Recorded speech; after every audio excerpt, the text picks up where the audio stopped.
Iran के supreme leader Syed Ayatollah खामनई ने एक बार फिर मुस्लिम ममालिक से अपील की है कि वो इजराइल हुकूमत से अपने इकनॉमिक रिलेशन खत्म कर दें।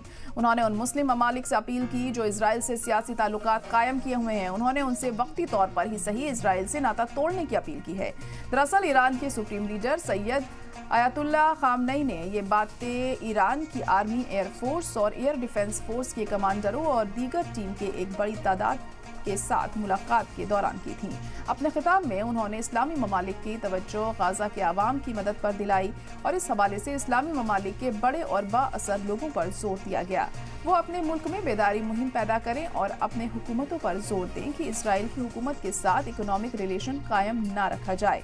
वाज़ेह हो कि सऊदी अरब के दारुल हुकूमत में 11 Islamic cooperation and Arab league के अरकान के साथ मीटिंग हुई थी, जिसमें इसराइल पर बड़े पैमाने पर पाबंदियां आयद करने पर इत्तेफाक किया गया था। गौरतलब है कि इसराइल हमास जंग के लिए सैयद अयातुल्लाह खामेनेई ने अमेरिका को जिम्मेदार ठहराया है।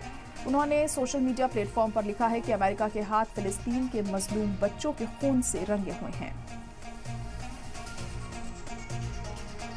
तो अब जिस तरीके से ये सामने आया है कि तमाम मुस्लिम देशों से उन्होंने कहा है कि वह अपने जो रिश्ते हैं वो इसराइल से ख़त्म कर लें जब तक ये जंग ख़त्म नहीं हो जाती है। ऐसे में क्या कुछ रिस्पॉन्स इन देशों का देखने को मिलता है, ये देखना होगा। तो ईरान के सुप्रीम लीडर ने ये कहा है कि तमाम मुस्लिम ममालिक से उन्होंने ये अपील की है कि इसराइल से अपने रिश्तों को ख़त्म कर लें। सैयद अयातुल्लाह खामनई ने एक बार फिर मुस्लिम ममालिक से ये अपील की इसराइल हुकूमत से अपने इकनॉमिक रिलेशन को खत्म करने की उन्होंने बात कही है।